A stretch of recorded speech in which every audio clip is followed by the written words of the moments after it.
For this next conversation, we're going to dive into two sectors that were severely impacted during the pandemic years, education and tourism.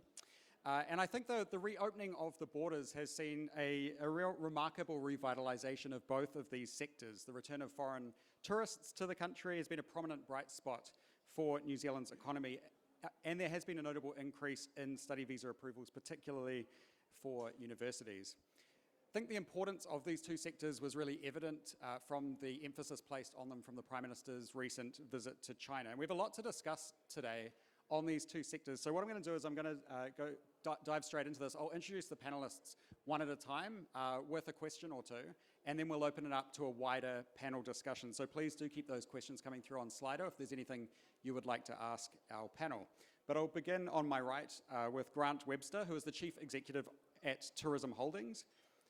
Grant's background spans executive roles in tourism, hospitality, gaming, and the retail industries. He served as chair and deputy chair on the Tourism Industry Aotearoa Board for 9 years and co-chaired the New Zealand Government's Tourism Futures Task Force in 2020. He also currently serves on the board of Les Mills Holdings New Zealand. And Grant, I wanted to begin with you and ask about that recent Prime Ministerial trip to China, which you were on. What was your readout in terms of the tourism sector from what you saw in China?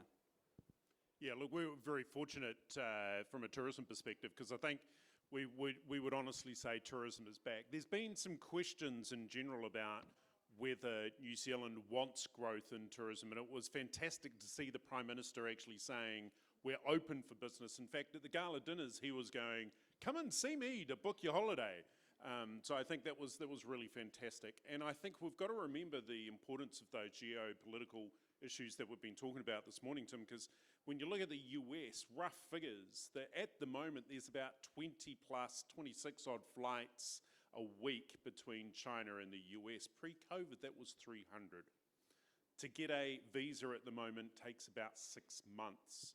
So the importance for us to maintain those relationships is absolutely critical to retaining a positive tourism industry. And it was discussed this morning, and Fran raised it when talking with Carrie, that the freight is critical to the industry as well. So without that air capacity, you don't have freight, you don't have trade, you don't have growth. So yeah, it was really, really positive from a tourism perspective. Yeah, that's great to hear. And from your business, Tourism Holdings, you focus a lot on sort of motorhome camping experiences. What is the vibe from China? Is that something that's appealing to that market? Yeah, look, historically we've looked at China as far more important for the likes of Waitomo glowworm caves and those broader tourism experiences. The motorhome market hasn't been huge for us, but I tell you what was really fascinating on this trip, this just like around other markets around the world, the camping market, the motorhome market has actually really grown over this COVID time. So it came up anecdotally far more often than expected. So we actually see that there is a real opportunity now. There's something like 10,000 campgrounds that they want to open in China. It connects very well with the broader hotel sector that they want to see a broadening of that domestic market, 5-star, 4-star, 3-star, and campgrounds all coming together in one area and location. So it's really positive, and we'll be taking some opportunity out of it for sure. Great, that must have been heartening to see. Yeah, it was great. Yeah, to continue the tourism conversation, I'll bring in Lisa Lee, who established the New Zealand branch of China Travel Service in the year 2000, which is now a leading destination management company and is expanding in its outbound tourism business to various Asian and Pacific countries. Lisa, as I'm sure most of you know, has been on panels here at the China Business Summit over the past few years, pre-COVID and during the COVID years, and she's talked to us about how China Travel Service and the industry has been able to adapt with the closed borders. But I wonder now, Lisa, with the borders reopening, I know that you keep an eye on social media and trends that are coming off that. What kind of things are you seeing about New Zealand as a tourism destination? Well, I didn't have a privilege as Grant and join the PM's visit to China, but certainly I keep an eye on the social media, which actually probably some of you noticed that it was huge. That's just the photos or the videos of our Kapahapa group performing on Great Wall, and Prime Minister sampling the kiwi fruits in the local supermarket, and his visit to the silk market by the gifts for his children just gone viral. and absolutely generated that the significant buzz on social media. And so actually that kind of exposure, that's more than 1 week long, free, extensive social media explore, absolutely provide us the opportunity, which actually because in China there is hundreds of millions of social media users. So the impact, that exposure and impact on the social media users for their future tourism choices will be substantial. And we were talking earlier before the panel about incentive tourism, which is something that China Travel Service is really focused on. And I think you're saying you had a few hundred come from Alpha Group earlier this year, and you've got another 300 or something coming soon from Amway. Could you tell us a little bit about what is New Zealand like as an incentive destination? What does that mean to the economy? Yeah, this is probably another terminology, MES, meetings and incentive groups. Actually, we have positioned ourselves as a premium destination, and mass travel falls in that premium sector in terms of the average spending is significantly higher than the average tour groups. While the demands, and is actually also known for very demanding in terms of the accommodation and experiences choices. And so because it's the high value, that sector is highly competitive. So as New Zealand as a small country, we do not have advantage to competing and accommodating a large number of the visitors, but it is our uniqueness of the experience make us stand out and winning the bid. So that was the successful number of us win the bid in 2016 of 6,700 Amway salespeople in Queenstown, and that's we were the land operator, and the post-trip survey, the success rate was impressively higher, 95%. So that makes them thinking about New Zealand as the first destination to travel right after COVID. And our last month, our Alpha 300 people group and was the satisfaction rate post the trip was nearly 100%. Wow, awesome! That's great. Thanks. We'll come back to tourism in just a minute, but we'll shift gear and talk education now. And I'll bring in Professor Dawn Freshwater to the conversation, who is of course Vice-Chancellor at the University of Auckland and has been a globally recognised leader in world-class universities for more than a decade. She's also currently Deputy Chair of Research Australia, Steering Committee Director at the Asia Pacific Rim Universities, and Chair of Universities New Zealand Research Committee. And I know that Dawn is a strong advocate for industry engagement and the role that higher education can play in that space. Dawn, I wanted to ask, we know that education was such an important sector pre-COVID, and the University of Auckland was able to recruit and retain Chinese students while the border was closed because of your ability to teach online and also those learning centres that you have in China. But how strong has the interest been now that borders have reopened and Chinese students have the option to travel again for education? Yeah, kia ora, Tim, and it's great to be here with you today. And I think I would like to preface my comments, as it's a business summit, by reminding everyone that we are a knowledge export industry, and we are an important part of business not only in Auckland, but of course in New Zealand, and a thriving part of the business sector, and we were also thrilled to be part of the recent delegation to China. So as Tim's pointed out, we're a bit of an outlier at the moment in the sector, because when we think about the focus of today's summit, reconnecting with China in a changing landscape, we actually maintained our connections quite well, and we did this through being bold and innovative in working with our established partners in China and ensuring that our students who were already up in China could access education on the ground, in class, face-to-face, but through asynchronous teaching, and we use technology to do that. And I have to give a big call out to our staff at this point, because of course asynchronous teaching takes place on top of all the other elements of the role. And so we were highly successful in maintaining our student base And of course, what we did was we worked with the MOE in China to make sure that we were able to continue to teach online. And so we had to have some special dispensation for that to happen. That all changed very recently, and we saw our Chinese students returning back to the university campuses. And what we've also seen, we're back to 2019 numbers at the university. We are seeing an increase. In fact, we had an increase in interest in enrolments this year of 200%. So we are well and truly back in business in terms of recruiting our students from China and indeed from broader Southeast Asia. What it does mean, though, is that we've been able to rethink our model. And I see one of the questions is already about future trends, and we can talk a bit about that in a moment, but certainly we're starting to think about transnational education. And not just education, a reminder that international education is just one element of our business. Raymond spoke earlier about R&D, a significant part of solving some of the issues that we're all facing around the aging population and declining youth. So some of those things we can work, again, with our Chinese partners on. Yeah, fantastic. And one more question for you, and actually I want to congratulate you also, because in the last couple of weeks it was announced that the University of Auckland received its highest ranking in 14 years on the QS University World Ranking, 68th in the world. So congratulations for that. And impressively, more impressively I think, we're ranked as 9th in the world for sustainability. And we've seen how important sustainability has become in China in recent years. So how important are those rankings when it comes to attracting international students? Yeah, there's two responses to that. The first is that increasingly our students are wanting to study at universities that stand for something, and not only stand for that, but get behind it and deliver.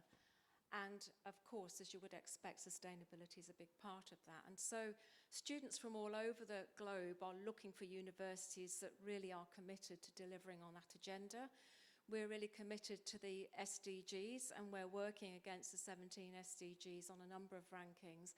And as you've pointed out, we're in the top 9 for one of them and in the top 12 for the other, and that's above Harvard, MIT, Oxford, Cambridge, etc. So we should be really proud of that as a nation, and we shout about it a lot.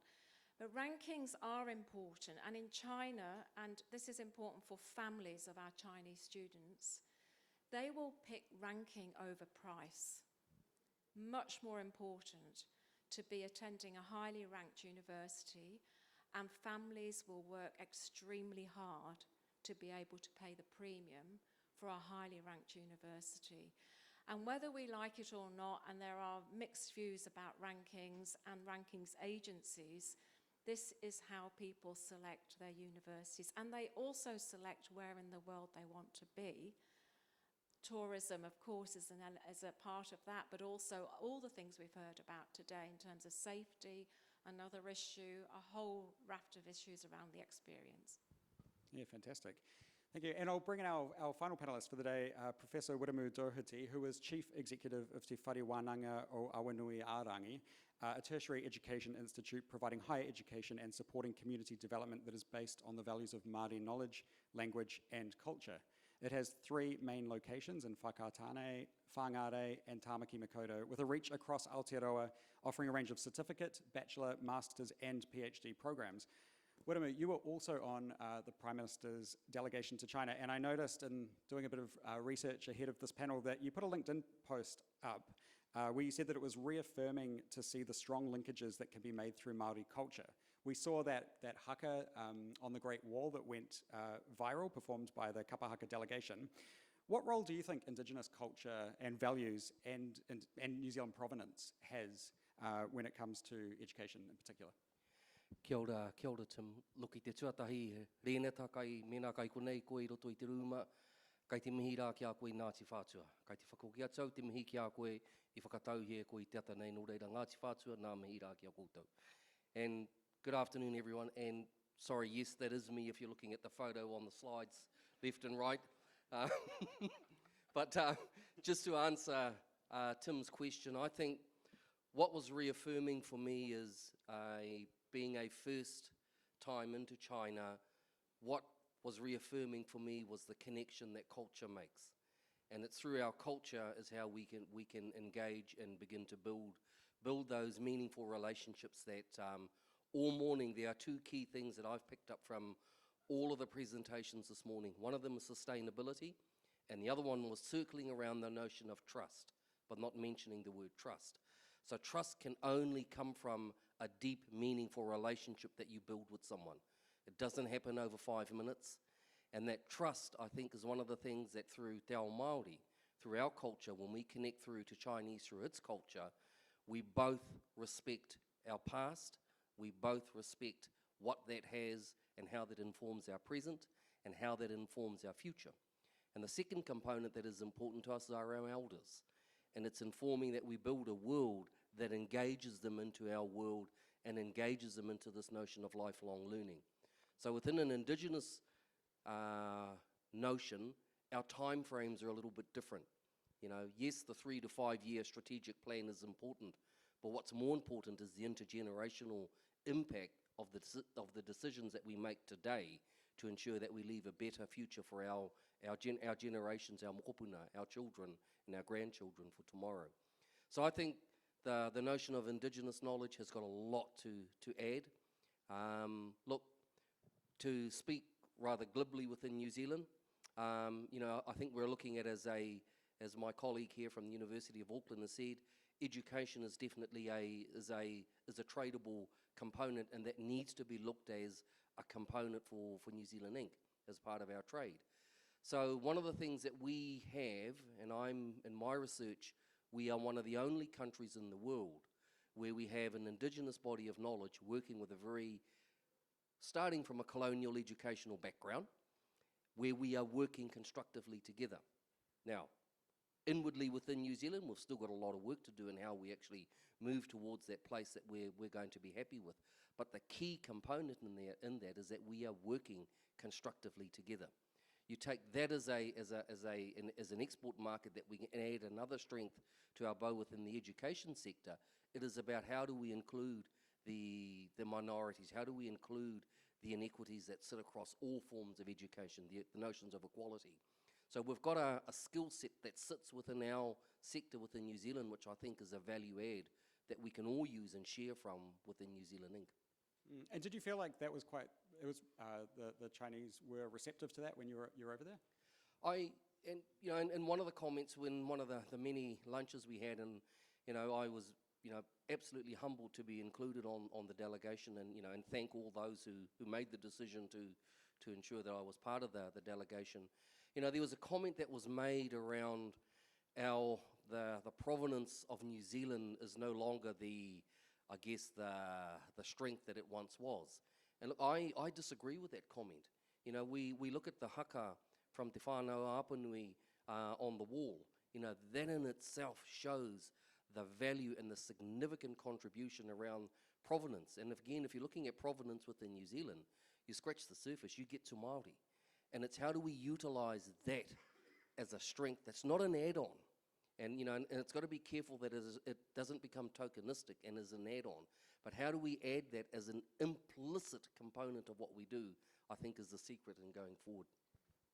Tim, can I just reinforce what Wirimu's saying as another member of the delegation, that Te Whānau Apanui were absolutely critical to the success of that week. And I agree wholeheartedly that it was not anything to do with a cultural show being taken to another country.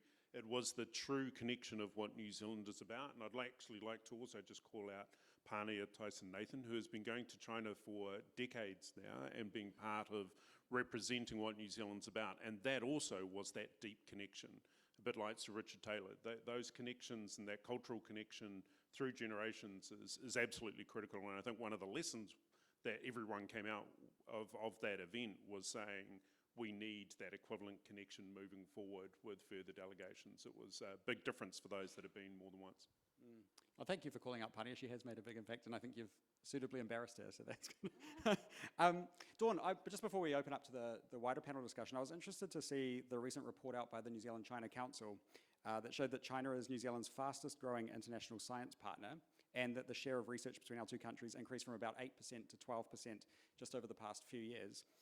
the tensions around protective security and trusted research have really come to the fore just recently for global universities. What can you tell us about how the University of Auckland is approaching that? Yeah, maybe I'll speak as the chair of Universities New Zealand Research Committee, because we've been working constructively actually with agencies on the protective security framework and trusted research. And Wermu talked about trust, and you know, one of the reasons we were really able to get our China Learning Centres up and running is because we were able to get a legitimate VPN up and running for those students in China through our existing partners on the basis of trust. So similarly with research, clearly we've got some tensions we have to navigate. And when you start to talk about putting, you know, tall fences up around small paddocks, for example, and knowing what sort of sovereign data and sovereign knowledge you're wanting to protect and understanding what that is, and then working through open science, open systems on that collaboration in order to advance some of the, you know, greater challenges that we face globally. That's really what we're doing, and what we've worked at UNZ across the 8 universities and with government agencies is really trying to understand the nuances of that. A lot of it is about training our own staff. Academics are fantastic at creating partnerships and they work very independently.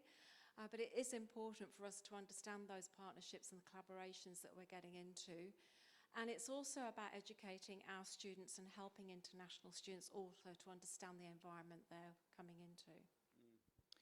Great, thank you. I have a question for the tourism half of the panel, because during that visit to China, the tourism minister, Penny Henare, announced a partnership between China and New Zealand, where New Zealand would be promoted as a travel destination using the Little Red Book platform. Now, I don't know a lot about the Little Red Book platform, but I wonder if, perhaps Lisa, I might ask you to tell us a little bit about it, and then Grant, if you've got anything to add as well in terms of what that means for operators in New Zealand. Yeah, Grant witnessed the ceremony, and interestingly, Little Red Book, 小红书, actually was picked up by us during the pandemic.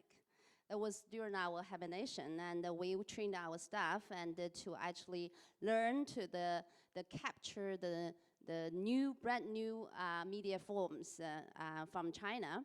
And there's various of the social media platforms in China. You know, you already heard of WeChat and Weibo and QQ and Youku, and Xiaohongshu was apparently is increasingly popular in the last, especially in the recent few years, and about sharing, especially not only just in China. They had 260 million users, monthly active users, but not only just in China. They actually done Chinese globally, Chinese diaspora market, and so that's. Because I guess the evolving the social media users, the huge amount of the users, and then for platform they actually become very picky, and the content sharing, the quality of the content, and is become critically important. That's probably one of the secret reasons of the Xiaohongshu, because they encourage the quality of the content that's shared by the users and followed by those people who like the content. So that's just like, you know, something can go viral. And so we have actually discussed with the pioneer even before the Prime Minister signed and see that what we can do to promote our Maoli, the unique Maoli offerings to our Chinese visitors, and utilize the Xiaohongshu as a platform.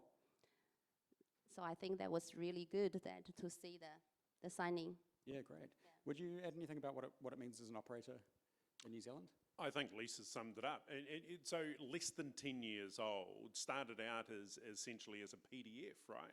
And 260 million, you said, 260 million active users. So this morning the comment was move at China pace, or as fast as China. That's no better example. So from an operator perspective, the challenge for us is great to see Tourism New Zealand sign that partnership, and how do we get that conversion with the new digital platform? So it's a slightly different commercial model, and we've got to work out how that commercial model works and how we can maximise it as a country. And we need to stay ahead on that stuff. So, and it's challenging to stay ahead. So working with the likes of Lisa is critical. And a question for, I'll direct this at the education side of the panel, but anyone is welcome to comment. We heard today that the education sector in China is having some challenges in terms of being able to provide opportunities for graduates. There's significant unemployment over there. What are the opportunities, what opportunities does that present for New Zealand? I might start, Romu. So I think we might hear a bit more about this data later on today, but in April, about 20.4% of 16 to 24-year-olds in China were struggling to find employment. And so there's a sort of sense of we've got a highly educated population and underemployed there. That's not dissimilar, actually, to many other Southeast Asian countries.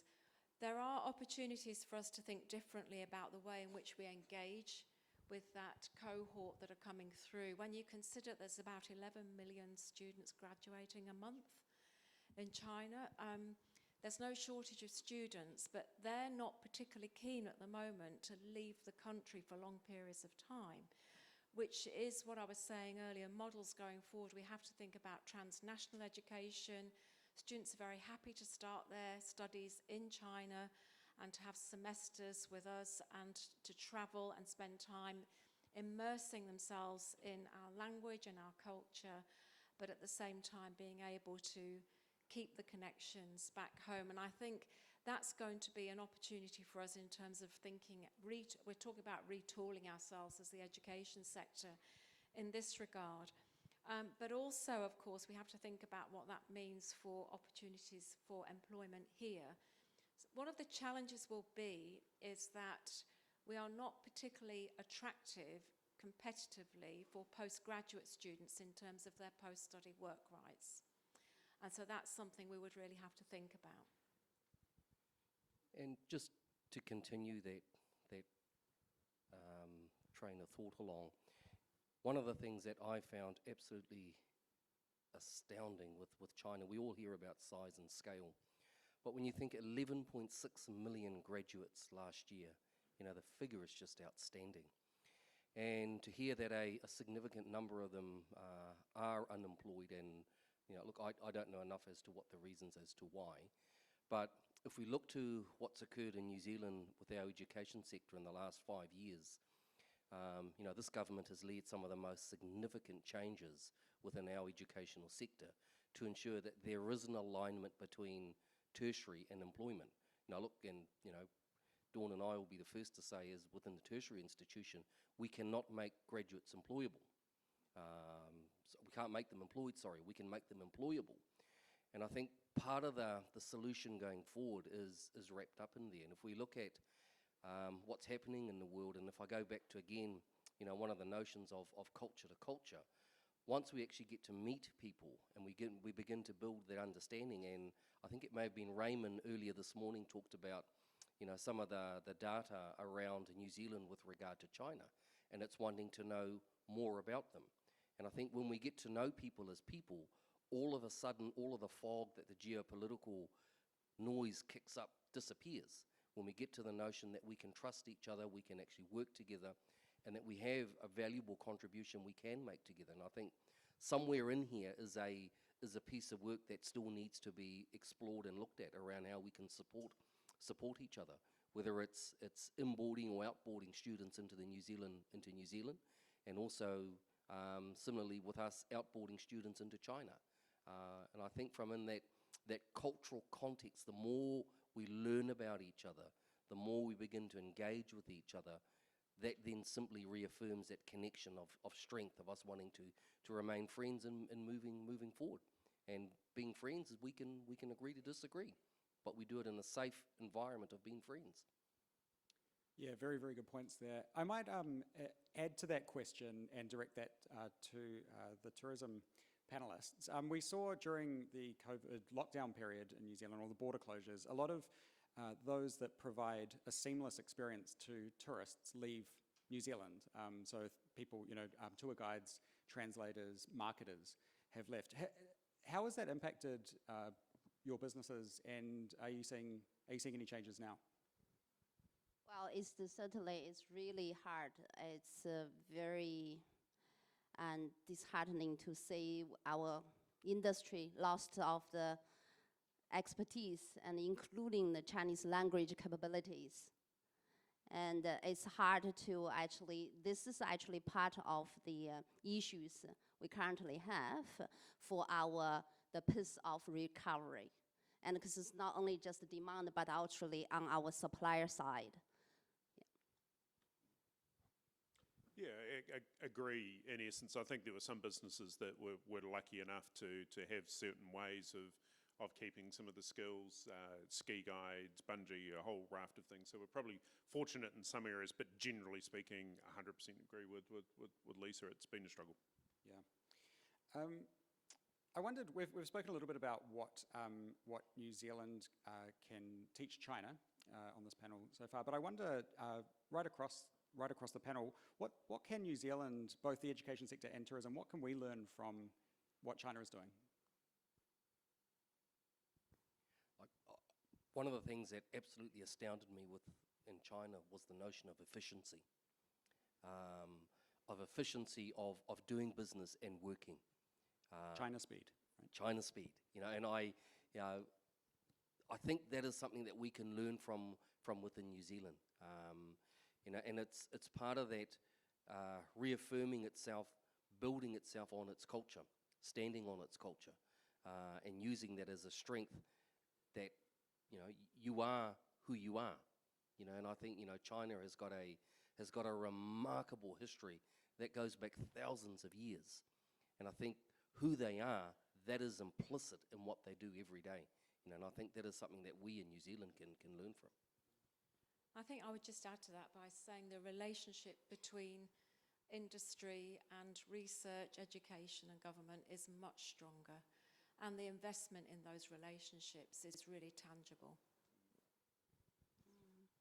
Well, I would say that I recall our most challenging time in the beginning of the pandemic, and what happened in China from the medical team, the boldness, the audacious, and this resilience we learned.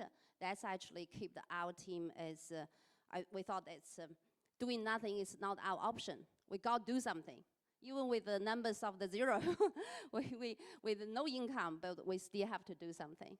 That's something we learned. Digitisation's been talked about, so just get on with that.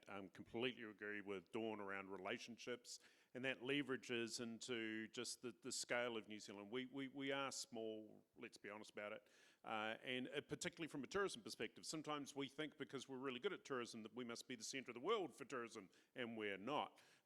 So actually getting smart about that and leveraging again those relationships. We had the likes of John McKinnon up there with an incredible relationship, and we can leverage those, and that's really what we should be doing and how we should look to lean into China more from a tourism perspective. Yeah, great. Great thoughts there. I might take a Slido question here. I'll take this top question that's come in. It says, we are familiar with group tours from China, and we've talked about the free independent travellers. What is New Zealand tourism doing to adjust to the new trend? Yeah, look, I think it's a real trend that we're seeing, that greater free independent travelling. So we got the motorhomes lined up and ready to go. Great answer. And yeah, actually, that was a noticeable the trend even pre-COVID. In our business, the mix of the group and FIT, FIT was about 60-70%, and the group was 40%, 40-50. Yeah. So they actually, however, since the recovery, and we have according to Carrie's sharing this morning, that's a majority currently are still the VFR, and also some of the tour groups actually up to on the front to return to our country because of, I guess, the airlines arrangement and some, and also the visa, etc. And so, but definitely long term, the FIT is a trend. Small groups, family trips are absolutely the trend. And how to capture that? We really have to have a better understanding of the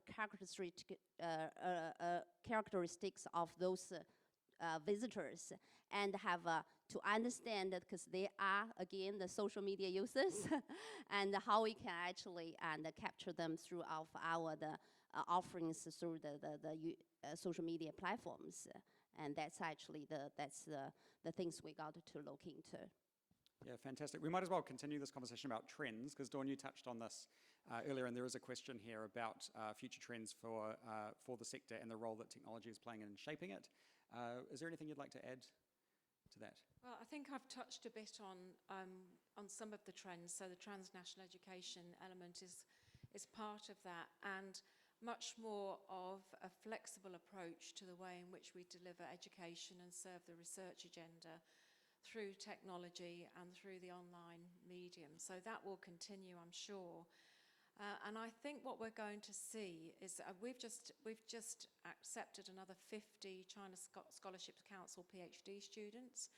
That's a big number for us. I think what we're going to see in terms of future trends is that desire and the need for us to work on that high-end capability for productivity, for skills development, and for that labour that is going to deliver on those agendas for the future that we was talking about this morning when we're looking at the economy. I think there's going to be a real demand for that in terms of shaping the future of our student body and the way in which we respond to that. And I could say more, but I guess I would just make the link between education and tourism here. There is quite a strong link. I'm sure everybody's aware of that. But some of the analysis would show that for every international student that we bring in, we fill 4 more seats on the flight sometime during that year. And so I think we need to think about that in relation to how the industries work together. Maybe that's something about a future trend. Yeah, very good point. And I just want to pick up on that Dawn's point. One of the phrases that was used on the delegation was tātai hono, and that was about us being united in a collective group of people and a collective group of industries, you know, because another one of the statistics that just absolutely blew my mind was 90 odd million singles is an emerging economy in China who have a disposable income, you know, and they are probably, you know, some of those significant ones who will be wanting and looking at traveling into New Zealand. You know, I think are just remarkable and outstanding. Yeah. We've just got a couple of minutes left, so I might ask one final question and get the entire panel to comment on it. And I think, possibly ending on an optimistic note, thinking ahead over the next 12 months, what are your thoughts in terms of what lies ahead for either your organisation or your sector? And perhaps we'll go backwards, so I'll get you to start, Wirima. Kia ora. So one of the things that some might be asking the question is, why is Te Whare Wānanga Wawanuiarangi involved in a trade delegation to China? So part of it is building an educational suite of offerings that builds from the notion of space and place. Look, all of us have gone through schooling. All of us would have asked a question as we were going through our learning: what relevance of what I'm learning has it to do with me? And a key part of what we've found that makes educational successful is when you can answer that question, when you can make learning authentic. And to make it authentic, you must be able to connect it to space and place. And when we're talking about space and place, and you add a cultural component to that, then it adds a whole lot of other layers that need to be addressed within an educational system. So that's what we're looking at doing with Te Whare Wānanga Wawanuiarangi. We've got a small doctoral offering up there, which we will be heading back to September. I'm led to believe it gets a little bit cooler in China, so we'll be heading up in September, and we've got a series of MOUs we're going to sign with different agencies there, and it's about supporting how we can support the train-the-trainer type of piece of work. So, kia ora. I think beyond our existing partnerships that we're establishing, you know, in more depth, we're also looking at ways in which we can collaborate on the Sustainable Development Goals. So sustainability over the next year is going to be key for us in working with our partners in China. What's really exciting is, having just come back from Hong Kong recently, is the work we're doing on a global classroom and on a global research lab, all of which will be virtual, all focused on sustainability. Since the February this year, and New Zealand was announced as the first 20 country and received the group travelers. And I was often asked questions that when do you think that the Chinese inbound tourism will return to the pre-COVID level? Well, I said I don't have that crystal ball, and I have to admit that I wasn't really being optimistic enough to anticipate any fast recovery process. Certainly, this morning's sharing from the top of the views and the Raymond's those beautiful charts boost my confidence. I also I strongly believe our overall country's positive image and the quote from the PM, our positive and stable relationship between governments and the unique offerings, our renowned Kiwi hospitality will make us continue to be the top of the destination choice for Chinese people.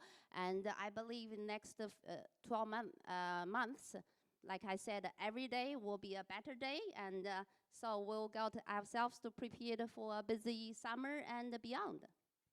That's very heartening. We're out of time, so I'll keep it really quick. Look, interesting on the downside, price hasn't been talked about today, and yet from a tourism perspective, there's a bit of a concern there for me. Domestic spend in the end of April, start of May holiday was down 7% in China. That's the antithesis of anything we've seen globally. So we're going to have to be very price conscious. We're going to have to be very competitive. But on the plus side, tourism absolutely has the opportunity to again be the leading export earner for New Zealand and to assist the economy in a period of time that could be quite challenging. So that's the optimistic side, and we are going to see that happen. Great. Well, could we please thank the panel, Wiremu, Dawn, Lisa, and Grant. It's been a brilliant conversation about two very important sectors, and really appreciate the time that you've spent with us here today.